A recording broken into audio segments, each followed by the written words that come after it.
바로 옆 사람과 인사 나누도록 하겠습니다. 인사하겠습니다. 사랑합니다. 축복합니다. 은혜 많이 받으세요. 한 번 더 인사하도록 하겠습니다. 한 번 더 저 옆 사람을 향하여서 중요한 인사하도록 하겠습니다. 태신자 작정하셨습니까? 인사하겠습니다. 태신자 작정하셨습니까? 한 번 더 인사하겠습니다. 영혼 구원에 힘씁시다. 네, 우리가 영혼 구원하는데 힘쓰기 위해서 오는 주일에 오전에 전교인이 태신자 작정을 하기로 했습니다. 근데 이 태신자 작정하는 것이 결코 쉽지는 않는 것 같습니다. 그리고 더 어려운 것은 작정하였더라도 그 태신자를 교회로 데려오는 것이 참 어렵습니다. 그리고 또 그 태신자를 만나서 교회를 데려오기까지 네가 꼭 교회에 나와야 된다라고 설득하는 그 과정이 참 우리에게 부담이 되기도 하고 어려운 것 같습니다. 만약에 우리가 작정한 태신자가 묻습니다. 아니, 교회에 뭐가 있길래 교회에 가야 되냐라고 우리한테 물어본다면 우리는 그들에게 무엇이라고 대답해 주어야 하겠습니까? 그 사람에게 태신자 주일에 초청 주일에 교회 나오면 좋은 선물 준다. 그러면 그 태신자가 한 번 교회에 나올 수 있을 것입니다. 멋진 게스트가 온다 라고 소개하면 두 번쯤 교회에 나올 수 있을 것입니다. 그리고 끝나고 내가 맛있는 밥 한 번 살게 라고 얘기하면 세 번쯤 교회에 나올 수도 있을 것입니다. 근데 그 영혼이 그 이후에 계속해서 교회에 나오려면 교회 가운데 세상과는 다른 무엇이 있다라는 것을 알려주어야만 그 사람이 계속해서 교회에 나올 수 있을 것입니다. 그래서 오늘은 이 태신자 작정을 앞두고 교회만이 갖고 있는 특별한 무언가가 어떤 것이 있는가 한번 같이 생각해 보도록 하겠습니다. 여러분 생각할 때 이 세상에서 가장 아름답고 가장 소중한 것이 있다면 무엇이라고 생각하십니까? 이 세상에서 가장 아름답고 가장 소중한 것. 어떤 사람은 솔직하게 돈이라고 얘기하는 사람이 있을 것이고 세상에는요. 그리고 건강이 가장 소중하다라고 얘기하는 사람도 있을 것입니다. 가족, 자녀가 중요하다라고 얘기하는 사람도 있을 것입니다. 근데 저는 이 세상에서 가장 소중하고 아름답고 귀한 것은 바로 사랑이라고 생각합니다. 이 세상에서 가장 아름답고 소중한 것은 바로 사랑인 줄 믿습니다. 네, 연인 간의 사랑도 있고요, 부부 간의 사랑도 있고, 형제 간의 사랑도 있고, 친구 간의 사랑도 있고, 그리고 부모와 자식 간의 사랑도 있습니다. 이 너무나도 아름다운 사랑이 이 세상에는 주어져 있습니다. 하나님께서 이 세상에 일반 은총의 영역 안에서 주신 가장 귀한 것이 바로 사랑이다 라고 저는 생각하고, 여러분도 이 세상에 많은 사람들도 아마 이견이 없을 것이라고 생각합니다. 그래서 여러분 이 세상에서 이 아름다운 사랑을 많이 하시기를 축복합니다. 네, 그런데 분명히 세상의 사람들도 아름다운 사랑이라는 것을 하면서 살아갑니다. 세상에도 아름다운 사랑이 있습니다. 그리고 세상의 사람들이 교회를 향하여서 교회는 어떤 종교라고 이야기합니까? 사랑의 종교라고 이야기합니다. 세상에도 사랑이 있는데, 세상에도 아름다운 사랑이 분명히 존재하는데, 세상 사람들이 교회를 향하여서 교회는 사랑의 종교다라고 얘기했을 때 그 사랑은 무엇을 이야기하는 것입니까? 세상 사람들이 교회를 향하여서 교회는 사랑의 종교다라고 얘기했을 때 그들이 갖는 기대는 뭔가 이 교회에 나오면 세상과는 다른 어떤 사랑이 있지 않을까라는 기대를 갖고 교회에 나오지 않겠습니까? 여러분, 우리 교회는 세상과 다른 특별한 사랑을 가지고 있습니까? 참된 사랑을 갖고 있습니까? 교회가 소유해야 될 참된 사랑은 무엇인지, 세상과는 다른 교회만이 갖고 있는 사랑은 무엇인지 오늘 함께 생각해 보고자 합니다. 우리가 이 세상에서 태신자를 만날 때에 전파해야 되는 그 특별한 사랑, 그 사랑은 세상과는 어떤 다른 사랑일까요? 먼저 화면을 한번 봐주시기 바랍니다. 자, 이 두 사람이 있습니다. 남자분들 말고요, 우리 여자 성도님들, 이 둘 중에 한 명과 평생 사랑을 해야 된다 라고 하면 어떤 사람과 사랑을 하시겠습니까? 마음속으로 하십시오. 마음속으로. 네, 여기 옆에서 막 들리는데요.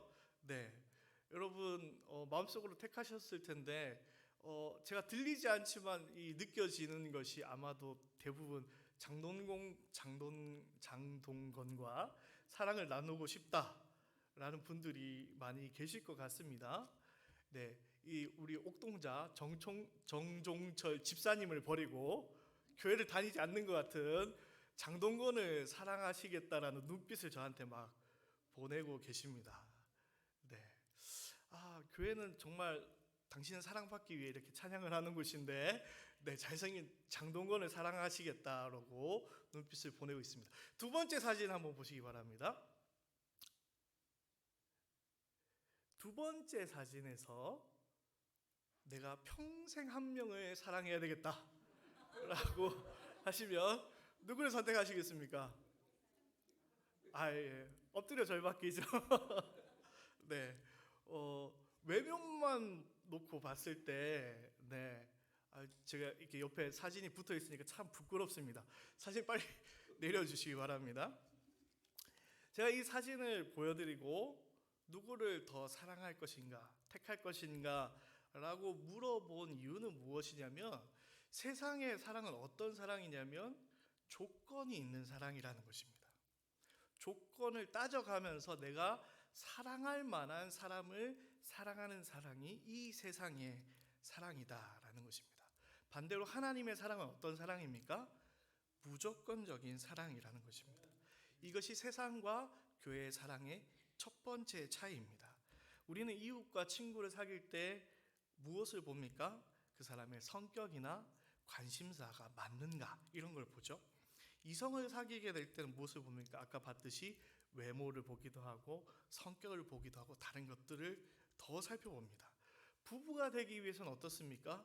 이성보다는 더 많은 조건들을 꼼꼼하게 살피지 않습니까? 이 사람 직장이 어떤가, 이 사람의 경제력이 어떤가, 이 사람의 집안이 어떤가, 이런 걸 다 꼼꼼하게 살피지 않습니까? 그나마 세상의 사랑 중에서 무조건적인 사랑은 그래도 부모의 사랑인 것 같습니다. 부모님이 자식을 사랑하는 사랑은 그래도 그나마 무조건적인 사랑으로 시작을 하는데, 이 자녀가 커감에 따라서 이 부모의 사랑마저도 조건적으로 변하는 것을 저는 많이 느끼면서 자랐습니다. 옆집에는 참 공부를 잘하는데 너는 왜 그러니? 옆집에는 좋은 직장 들어갔는데 너는 왜 그러니? 뭐 이런 얘기를 커가면서 부모님들이 자녀에게 많이 하시는 것 같습니다. 우리는 이 자꾸 비교하는 눈이 우리 가운데 있기 때문입니다. 이건 우리가 죄를 지었기 때문에 조건적인 사랑을 할 수밖에 없는 본능이 우리 가운데 있기 때문입니다. 우리는 하나님의 형상대로 지음받아서 사랑의 교제를 나누는 본성을 가졌지만, 죄를 범함으로 말미암아서 우리의 사랑은 불완전하게 되었기 때문에 우리는 조건적인 사랑을 할 수밖에 없는 것입니다. 그렇지만 꼭 이 조건적인 사랑이 꼭 나쁜 것은 아닙니다. 아무랑 결혼할 수는 없지 않습니까? 이 조건적인 사랑도 나름의 가치가 있고 아름다움을 가지고 있습니다. 세상의 부모도 자녀를 위해서 희생하기도 하고, 부부와 서로를 위해서도 얼마나 희생하고 헌신하고 있습니까? 그렇죠? 이런 조건적인 사랑도 아름답고 분명히 가치가 있을 것입니다. 그러나 그것을 뛰어넘는, 그것을 넘어서는 무조건적인 사랑은 이 세상에는 존재하지 않습니다. 예쁜 아기를 사랑하는 것은 누구나 할 수 있는 일입니다. 제 친구가 아기를 낳았다면 그 친구의 아기를 사랑하는 것은 저는 쉽게 할 수 있을 것입니다. 아기는 너무 예쁘고 사랑스럽지 않습니까? 그런데 조금 더 지내다 보면 아기가 꼭 항상 사랑스러운 것만은 아니죠. 제가 신대원 기숙사 신학원 기숙사에 다닐 때 룸메이트가 아기가 있었는데 이제 아기를 데리고 온 거예요. 기숙사에 데리고 왔습니다. 그리고 자기는 수업에 들어가야 되기 때문에 저와 그 룸메이트 3명에게 총각 3명에게 아이를 맡기고 수업을 갔습니다. 처음엔 좋았죠. 재밌게 막 놀아줬습니다. 근데 어디서 약간 이상한 냄새가 나는 겁니다. 어디 꾸리꾸리한 냄새가 나는 겁니다. 그래서 확인해봐라 그랬더니 이게 아니나 다를까 이렇게 황금색으로 이렇게 시원하게 똥을 싸더라고요. 그래서 누가 기저귀를 갈까 가위바위보를 했습니다. 가위바위보 했는데 마침 제가 졌습니다. 그래서 한 번도 기저귀를 갈아보지 않은 제가 이제 기저귀를 갈려고 이제 하고 있습니다. 전 잘 모르니까요. 그래서 뭐 별거 있겠나. 그리고 이제 기저귀를 이제 뜯었습니다. 뜯고 이제 기저귀를 갈려고 하는데 조금 지저분한 얘기일 수도 있지만 그 아이가 남자아이였거든요. 기저귀를 딱 열었는데 갑자기 오줌을 싸는 겁니다. 제가 급하게 손으로 막았습니다. 네, 손으로 막고 어차피 닦을 거니까 손으로 막고 처리하는데 잘 할 줄 모르니까 결국에는 제 손에 이제 그 똥이 막 묻고 막 이랬던 적이 있습니다. 이 사랑스러운 아기였지만 사랑스럽지 않게 변하는 그런 경험을 제가 했습니다. 뭐 나중에 다시 맡겼어도 아이니까 제가 똑같이 했겠지만 그 아이도 그 더러운 것이 묻었을 때는 참 사랑하기가 쉽지 않더라고요. 그래서 그런 상상을 해봤습니다. 어떤 한 아이가 온 몸에 똥칠을 하고, 제가 낳은 자식이 아니고 남의 자식이 똥칠을 하고 울면서 저한테 안아달라고 달려온다면 안아줄 것인가 피할 것인가 제가 고민을 해봤습니다. 물론 닥쳐봐야 알겠지만 좀 피하지 않을까 그런 생각을 저는 해봤습니다. 하지만 제가 낳은 자식이라면 안아줄 수도 있겠다 그런 생각을 해봤습니다. 왜냐면 제 아들이니까, 제 자녀니까 그럴 수 있는 것이죠. 내 아이는 사랑할 수 있을지 모릅니다. 여러분 가족 중에 누가 큰 병에 걸려서 간호해야 된다라고 했을 때 그 가족들은 참 쉽지 않습니다. 저희 가족도 그런 경험이 있었는데 참 쉽지 않더라고요. 하지만 가족이니까, 나의 가족이니까 힘들지만 사랑으로 우리는 섬깁니다. 그렇지만 그 사람이 나의 가족이 아닐 때에, 나의 자녀가 아닐 때에, 나의 친구가 아닐 때, 나의 이웃이 아닐 때에 우리는 그 사람을 과연 사랑할 수 있겠습니까? 아주 멋지고 사랑받을 만한 또는 의인인 그런 사람을 위해서는 우리가 사랑을 할 수도 있을 것입니다. 비록 내가 힘들지라도 사랑할 수 있습니다. 하지만 그 대상이 하찮은 존재일 때, 사랑할 가치조차 없어 보이는 그런 존재일 때 그 대상을 사랑할 수 있겠습니까? 아니 그 대상이 원수라면 사랑할 수 있겠습니까? 그런데 하나님께서는 그런 원수 같은 우리를 사랑하셨습니다. 오늘 본문에는 하나님께서 이렇게 말씀하셨습니다. 하나님이 세상을 이처럼 사랑하사. 하나님이 누구를 사랑했냐고 이야기하고 있습니까? 세상을 사랑했다라고 말씀하고 있습니다. 여기서 세상은 넓은 의미로 온 세상을 이야기하고, 좁게는 하나님께서 택한 백성을 의미한다고 해석할 수도 있겠지만, 그것을 떠나서 어떤 해석이든 이 세상은 죄악된 세상을 의미합니다. 하나님과 원수된 세상이고 죽어 마땅한 세상을 가리키고 있습니다. 요한복음 3장 3절 앞에 있는 3장 3절에 이렇게 이야기하고 있습니다. 니고데모와의 대화에서 예수께서 대답하여 이르시되 진실로 진실로 내게 이르노니 사람이 거듭나지 아니하면 하나님의 나라를 볼 수 없느니라 라고 예수님께서 말씀하셨습니다. 사람이 어떻게 천국에 갈 수 있냐면 죽었다가 깨어나야 천국에 갈 수 있다라고 예수님이 말씀하고 있는 것이죠. 정말 답 없는 인생, 죽었다가 다시 태어나기 전에는 소망이 없는 인생이 이 세상이고 우리였다라는 것입니다. 그리고 요한복음 3장 14절, 오늘 본문 조금 앞에 있는 3장 14절은 이렇게 기록하고 있습니다. 모세가 광야에서 뱀을 든 것 같이 인자도 들려야 하리니 라고 기록하고 있습니다. 그리고 이 이야기의 배경이 되는 민수기 21장 9절에는 이렇게 기록하고 있습니다. 백성이 하나님과 모세를 향하여 원망하되 어찌하여 우리를 애굽에서 인도하여 내어 이 광야에서 죽게 하는가. 이곳에는 먹을 것도 없고 물도 없도다. 우리 마음이 이 하찮은 음식을 싫어하노라 하매 라고 기록하고 있습니다. 홍해를 가르시고 불과 구름기 등으로 지키시고 인도하신 하나님, 만나를 주시고 반석에서 물을 나오게 하신 그 하나님께 원망하는 이스라엘, 그 이스라엘 모습이 이 민수기 21장에 담겨져 있습니다. 그리고 이 하나님을 원망하는, 하나님 앞에 대적하는 이 이스라엘 백성이 오늘 요한복음 3장 16절에 나오는 이 세상이라는 것입니다. 오늘날 우리가 태신자를 전도하려고 태신자에게 다가가서 우리 교회 너무 좋아요, 교회 나오십시오 라고 이야기하면 아주 긍정적으로 대답하시는 분도 있겠지만 부정적으로 대답한 분들도 참 많습니다. 그렇게 얘기할 거면 나랑 관계 끊자라고 얘기하는 분도 있고 저기 가라 라고 부정적으로 얘기하는 분들이 많이 있을 것입니다.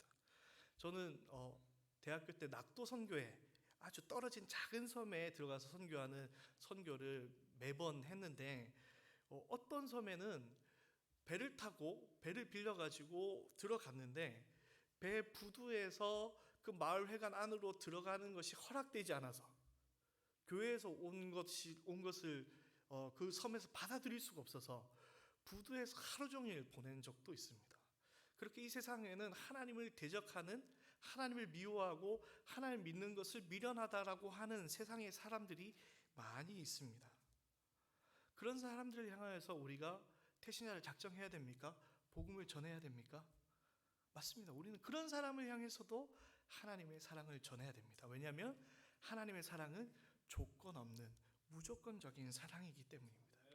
그 원수마저도 사랑하신 그 사랑이 하나님의 사랑이기 때문입니다.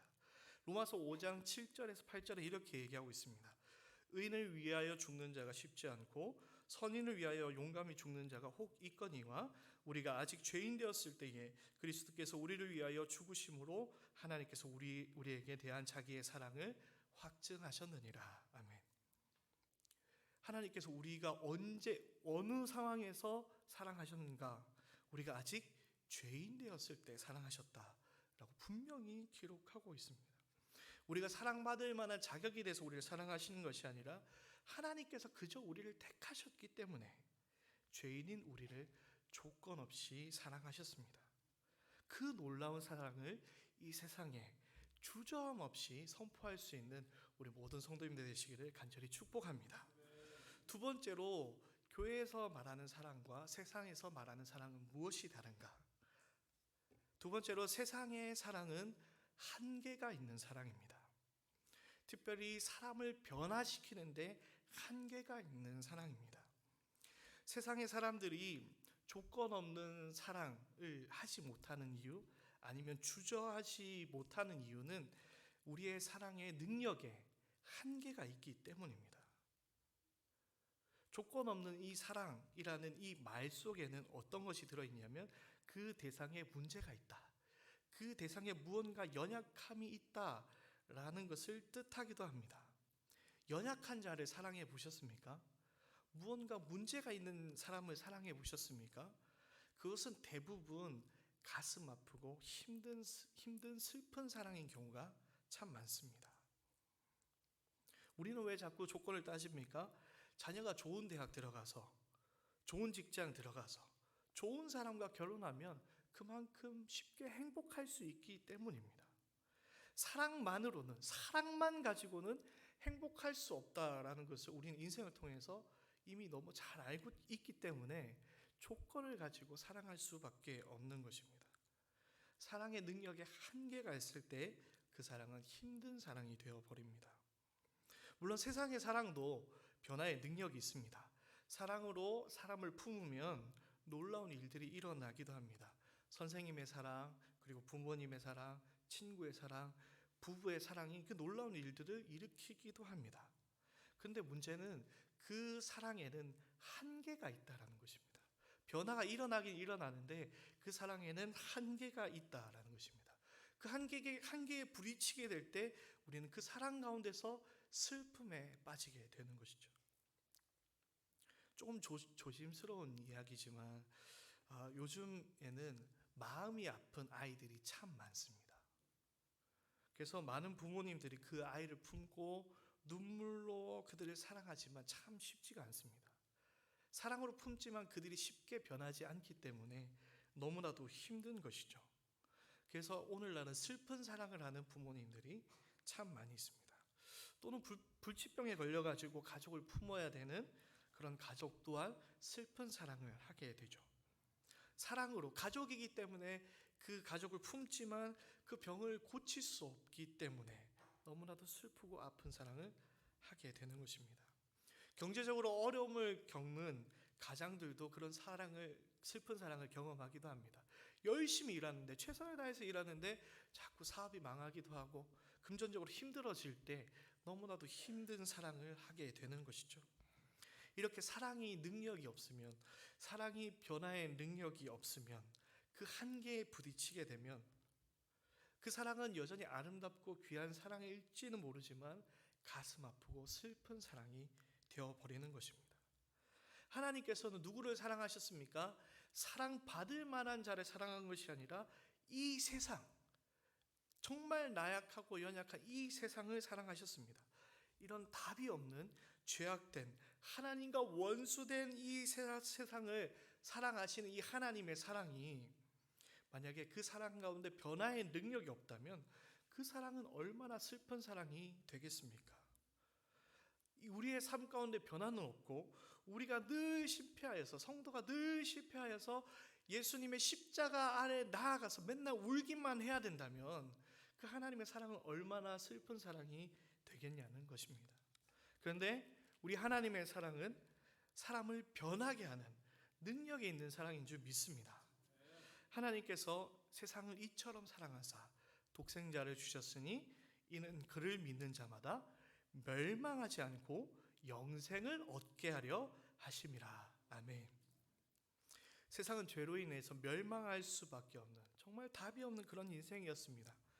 멸망하는 자를 사랑하는 일이 너무나도 슬픈 일일 수 있습니다. 그러나 하나님의 사랑은 능력이 있습니다. 멸망에 빠진 자를 멸망하지 않고 영생을, 생명을 얻게 하는 능력이 있는 사랑이 하나님의 사랑인 줄 믿습니다. 또한 더 나아가서 악을 행하고 죄를 짓는 자에서 진리를 행하는 자로 변하게 하는 능력이 우리의 하나님의 사랑의 능력인 줄 믿습니다. 요한복음 3장 21절에 이렇게 기록하고 있습니다. 진리를 따르는 자는 빛으로 오나니 이는 그 행위가 하나님 앞에서 행한 것임을 나타내려 하심이라. 우리가 이전에는 어둠에 거하였지만 이제 예수님의 그 사랑의 능력으로, 하나님의 그 사랑의 능력으로 빛 가운데 거하게 하시는 우리 하나님의 능력이 우리 가운데 있는 줄 믿습니다. 이 하나님의 사랑의 능력을 세상에 선포하시는 여러분 되시기를 간절히 축복합니다. 세 번째로, 세상의 사랑과 교회 안의 사랑은 무엇이 다릅니까? 세상의 사랑은 영원하지 않는 사랑입니다. 그러나 하나님의 사랑은 영원한 사랑인 줄 믿습니다. 영원하지 않다라는 것은 두 가지의 의미를 담고 있습니다. 첫 번째로, 이 영원하지 않는 사랑은 변할 수 있다라는 것을 의미합니다. 옛날에 CF에 그런 카피가 있었습니다. 사랑이 어떻게 변하니? 이런 카피가 있었습니다. 혹시 기억나시는지 모르겠는데, 세상의 사랑은 영원하지 않습니다. 세상의 사랑은 사랑의 반대편에 미움이라는 것이 존재하기도 하고 탐욕이라는 것이 존재하기도 해서 그 사랑이 쉽게 변질되는 경우가 많이 있습니다. 평생 사랑할 것처럼 젊은이들이 연애합니다. 그런데 또 어느 때 헤어진 것들이 또 젊은이들의 연애인 것 같습니다. 요즘에는 결혼식에 이런 주례를 하지 않습니다. 검은 머리가 팥불이 되도록 사랑할 것을 서약하십니까? 이런 서약은 요즘에 하지 않는다고 합니다. 왜 그렇죠? 워낙 이혼하는 가정이 많으니까요. 얼마나 이혼율이 높은 세상 속에서 우리가 살아가고 있습니까? 이 세상의 사랑은 너무나도 쉽게 변하는 그런 사랑입니다. 또 하나 이 사랑이 영원하지 못하다라는 것은 무엇을 의미하냐면, 그것은 숭고한 사랑을 한다고 할지라도 이 세상의 사랑은 항상 끝이 존재한다라는 것을 의미합니다. 우리는 죄를 지었기 때문에 죄악 안에 있는 모든 사람들은 그 죄의 결과 죽음의 벽을 넘을 수는 없습니다. 그리고 그 죽음의 벽을 넘지 못하고 그 사랑이 끝나버리게 된다라는 것입니다. 우리는 장례식에 종종 가게 되면 그 사랑의 끝을 보게 됩니다. 이제 그 가족들은 더 이상 서로 사랑할 수가 없죠. 더 이상 사랑할 수 없다라는 아쉬움에 눈물을 흘릴 수밖에 없는 것이 장례식장인 거죠. 세상의 사람들은 이 세상의 사랑이 영원할 것처럼 살아가지만 이 세상의 사랑은 죽음과 함께 끝을 맺게 되어져 있습니다. 그러나 이런 세상의 사랑과는 달리 하나님의 사랑은 영원한 사랑인 줄 믿습니다. 요한복음 3장 16절 후반절에 뭐라고 얘기하고 있습니까? 그를 믿는 자마다 멸망하지 않고 영생을 얻게 하려 하심이라. 하나님의 사랑은 단순히 생명을 얻게 하는 데서 넘어서서 영원한 생명을 얻게 하는 사랑인 줄 믿습니다. 영생을 얻는다라는 말은 영원히 하나님의 사랑이 우리 가운데 있다라는 것을 의미합니다. 하나님의 사랑은 영원하기 때문에 변함이 없는 줄 믿습니다. 어제도 내일도 변함없는 사랑이 우리 하나님의 사랑인 줄 믿습니다. 또 하나님의 사랑은 끊어지지 않습니다. 로마서 8장 35절에서 39절에는 이렇게 얘기하고 있습니다. 누가 우리를 그리스도의 사랑에서 끊으리요? 환난이나 곤고나 핍박이나 기근이나 적신이나 위험이나 칼이랴.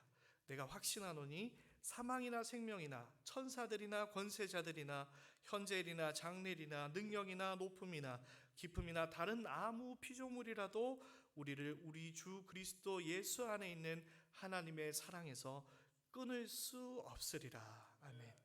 하나님의 사랑은 언제나 변함이 없고 그 무엇도 끊을 수 없는 영원한 사랑입니다. 그 사랑을 저와 여러분이 태신자를 향하여서 선포해 주어야 하는 것입니다. 결론을 짓겠습니다.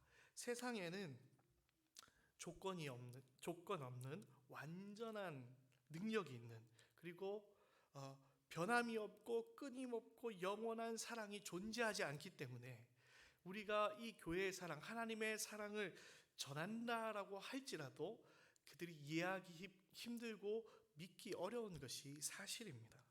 그러나 우리는 압니다. 하나님이 우리를 위하여서 독생자를 내어주심으로 말미암아서 우리를 향한 그 하나님의 사랑을 십자가에서 확증하셨습니다. 로마서 5장 8절에 이렇게 얘기하고 있습니다. 우리가 아직 죄인 되었을 때에 그리스도께서 우리를 위하여 죽으심으로 하나님께서 우리에게 대한 자기의 사랑을 확증하셨느니라. 아멘. 십자가에서 하나님은 그 조건 없으신 사랑을 우리 가운데 확증하셨습니다. 십자가에서 승리하심으로 말미암아서 그 죄악을 끊어버리는 사랑의 능력을 우리 가운데 나타내셨습니다. 그리고 부활하심으로 말미암아서 그 사랑이 영원히 변치 않는 사랑이라는 것, 우리 가운데 끊임없이 주어지는 영원한 사랑이라는 것을 나타내 주셨습니다. 그리고 그 십자가를 바라보고 믿는 그 사람은 그 사랑 안에 거하게 된다라고 오늘 요한복음 3장 16절은 말하고 있는 것입니다. 이는 그를 믿는 자마다 멸망하지 않고 영생을 얻게 하려 하심이라. 우리가 이 사랑의 전달자인 줄 믿습니다. 이 십자가의 전달자인 줄 믿습니다. 세상이 줄 수 없는 그 놀라운 사랑을, 정말 그 사랑이 필요한 이 세상에 우리의 태신자들을 향하여서 선포하고 전달하며 살아갈 수 있는 우리 모든 성도님들 될 수 있기를